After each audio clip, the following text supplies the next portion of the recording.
Hi, I'm Barbara Calvi, licensed marriage and family therapist, and I want to welcome you to the Couples Corner.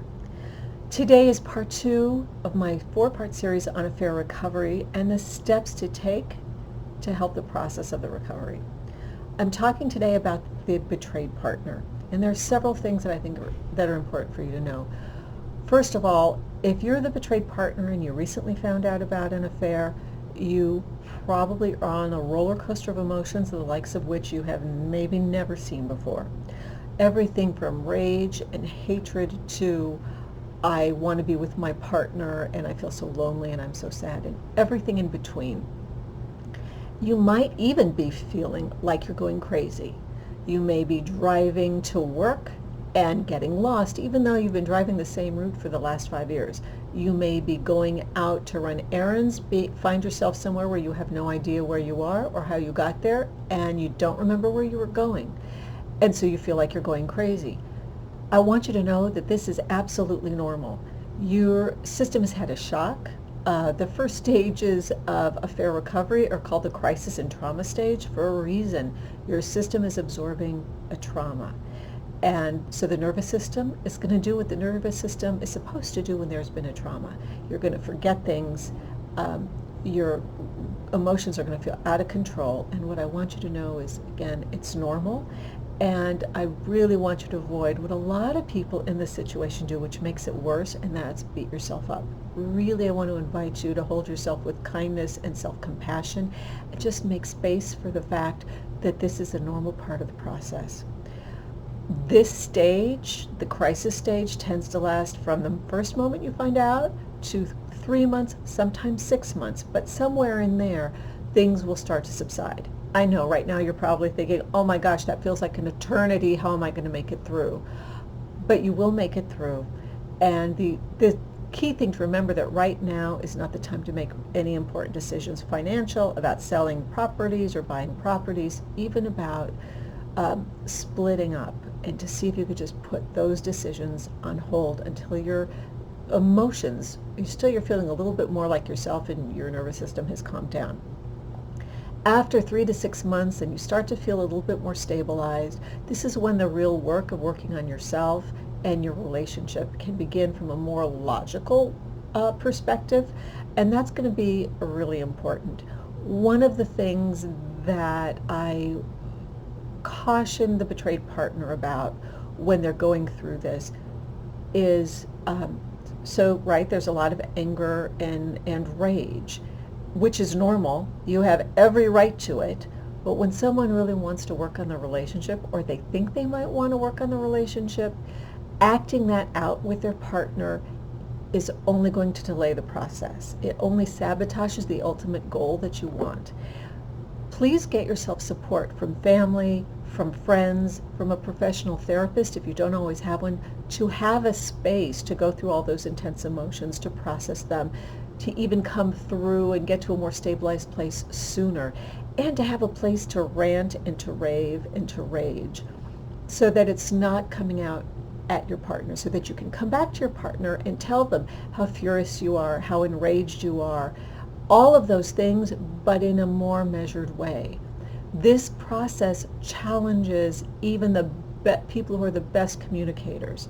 So seek the help and guidance of a professional that can really walk you through this process and guide you in a way to help you come back to center and stay steady, so you can move forward as you go through the healing journey more quickly. You're also going to want to not just tell your partner how angry and furious and enraged you are, but what are the more tender feelings underneath? The complete sense of loss of control, all the grief, all the hurt, the impact it's had on you. That's important as well. And it can feel like a risk to go to those more vulnerable places, but in time you'll be able to, and that is going to be where you're really going to be able to start building on the relationship. The other thing to be aware of is you're going to have a lot of questions that you want to ask your partner about the affair and the relationship. And that's going to be really important, and I want to invite you to start, if you haven't already, start writing those questions down so you have them all in one place. Know that this process probably needs to be measured and go somewhat slowly. There are certain questions that are not going to help you. Questions about specific sexual acts, what they did together. This will actually delay the healing process because once you know that information, you can't unknow it. So if your partner did things with their affair partner that they do with you that you really liked, and you reestablish your sexual relationship and you start to do those things, you're going to get triggered.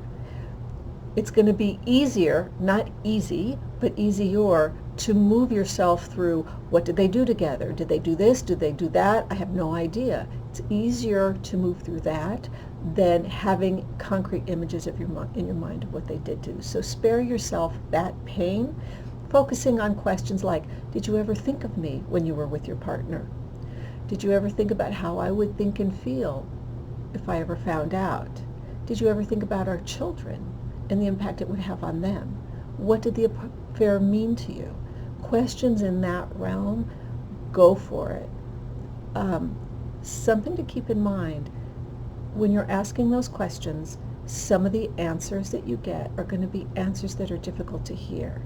And this is again where you want to draw on your best communication skills. Really work on your strengths to be able to listen openly, non-defensively, and not attacking. Does that feel like an unfair burden on you, given you were the perpetratee and not the perpetrator? Yes, it is. And yet, if you want to move forward in the healing, this is the best way to keep the process as less complicated as possible in the circumstances. After about a year, you're going to be feeling a lot better, possibly better than you ever thought you could be in the first few weeks of finding out about the affair. Trust is not going to be at 100%, probably, and you're still going to have painful days. In fact, you may still have days where you get so discouraged you want to quit and give up. And those things, too, I want you to know, are very normal. And that doesn't mean that the process of healing is off track and you won't ever get to where you want to go. In fact, most couples tell me by the time a year has gone by, if they've done the work, their relationship is already better in certain ways than it had been before the affair. And of course, that's the goal. And I know that it's possible. If you both are committed to doing the work, you can absolutely heal the affair and even have a stronger relationship at the end. So that's it for today, and I want to invite you to join me for part 3 in my series when I talk about the partner who had the affair. And until next time.